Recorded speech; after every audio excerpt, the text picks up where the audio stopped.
mudaharaado rabshado wata ayaa saaka subaxnimadii saacadu markay ahayd 9kii subaxnimo ka bilaabmay xarunta gobolka Saaxil ee magaalada Berbera. Mudaharaadadan oo ay ka qayb qaadanayeen badiba dadka ku dhaqan gobolka Saaxil qaasatan ardayda iskuulada waxaanay dadkaasi ka qayb qaadanayeen mudaharaadkani ay jidadka halbowlaha ah ee magaalada Berbera ku gubeen taayiro halka ay dhagxaan waaweyn wadooyinka ku kala xidheen iyagoo markii aan wax ka weydiinay dadkan mudaharaadayay oo u badnaa ardayda iskuulada waxa ay ka mudaharaadayaan ay noo sheegeen inay salow ka muujiyeen qorshaha xukuumadda Soomaaliland ku bedeshay gudoomiyihii gobolka Saaxil Maxamuud Cali Hayste Ramaax oo ay habeenkii xalay digreetada xilka lagaga qaaday ay ka soo baxday xarunta madaxtooyada Soomaaliland.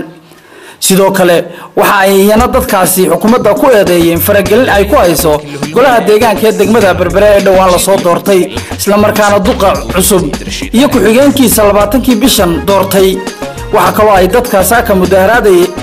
kale oo ay dadka saaka mudaharaadka sameynayay ay iyadana si weyn uga soo horjeesteen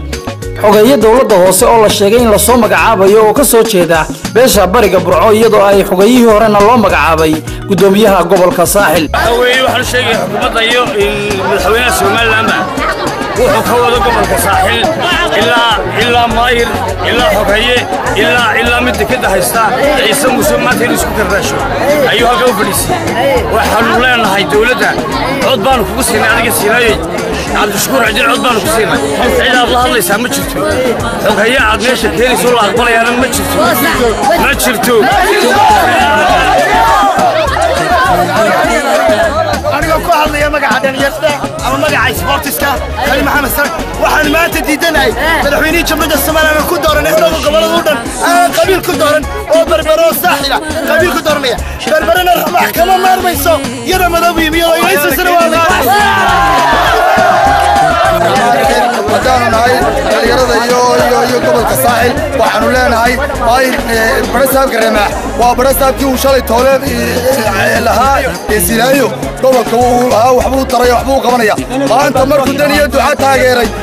وضياء شادي تاجري وما يركي يسوع دورتين وتاجري إنه ما أنت إلى قد كوك بحيا وقد كوك ساريا بدون إنه مناها نبي الغلط اللي بيصير علينا يا برساب كي وحويا عندنا كل شيء طبعا كلاس وكل سكتري كل جنا أيوة أفر كلاس نوكري سواء طلبنا الله يكيب بيبه ونابط رمح سيدا معلمي تايو مالك السنوات كنا نفرد ما سوى عن مالنا هذه سنة لين بدرو إن أنا برساب لميدي أنا كنا نسوي ورقي ما برساب بربر الله صوته متكمل فرصة مو من مالك كنا وحول الله حكومة السوماليلاند فرال السوق قليل برساب كا قولها أنا الدولة اللي برساب كا قولها قولها أنا وحول الله رمح يلا بدلي رمح من الدولة ساسور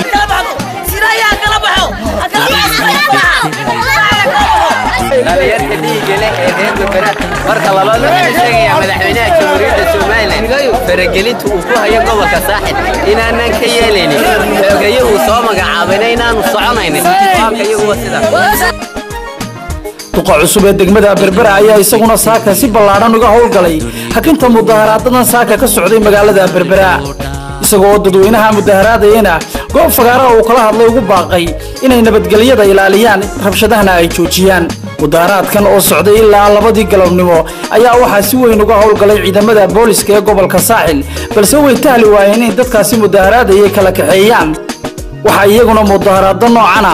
isla saaka ay ka bilaabmeen degmada Sheekh halkaas oo ay wararka aanu ka helay ay sheegayaan in iyana taayiro lagu gubay jidadka degmadaasi wadada buurta Sheekhna ay dadka deegaanadaasi ku dhaqani ay dhagxaan waaweyn ku kala xidheen. si kastaba ha ahaatee mudaharaadana maanta ka dhacay guud ahaan gobolka Saaxil ayaa waxa ay shacbiga reer Saaxil kaga cabanayaan xukuumadda Soomaaliland qaabka ay ula macaamusho gobolkan Saaxil.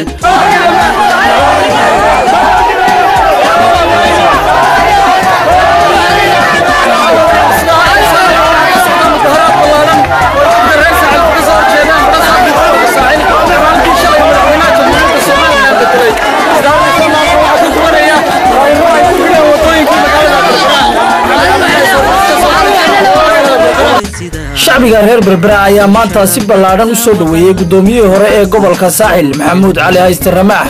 oo ka soo kici timay magaalo madaxda Soomaaliland ee Hargeysa isagoo ilaa maalintii xilka laga qaaday ku sugnaa halkaasi waxaana soo dhaweynta gudoomiye Ramaax ka qayb qaadanayay qaybaha bulshada ee gobolka Saaxil iyadoo ay gaadiid aad u tiro badan kaga hortageen gudoomiye Ramaax tuulooyinka u dhaxeeya magaalooyinka Hargeysa iyo Berbera kuwaasi oo si galbisa ku soo galiyay magaalada Berbera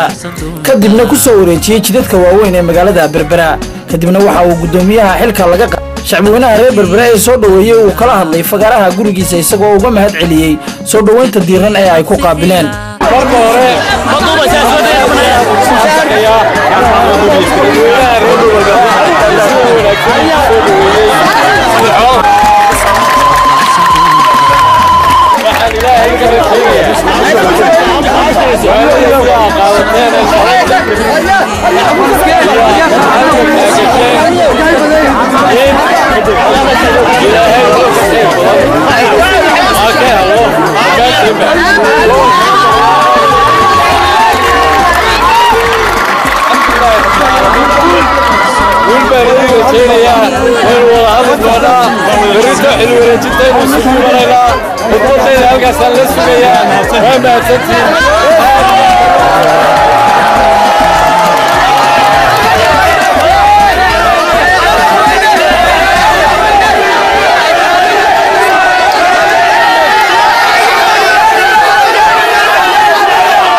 shacbiga reer Berbera oo maanta aan u kala hadhin soo dhaweynta gudoomiyaha la bedelay ayaa kor u qaaday isla markaana si weyn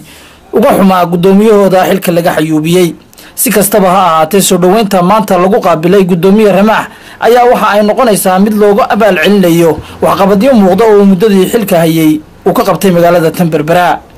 maxamed cabdilaahi soo fadhiistay Somali Channel magaalada Berbera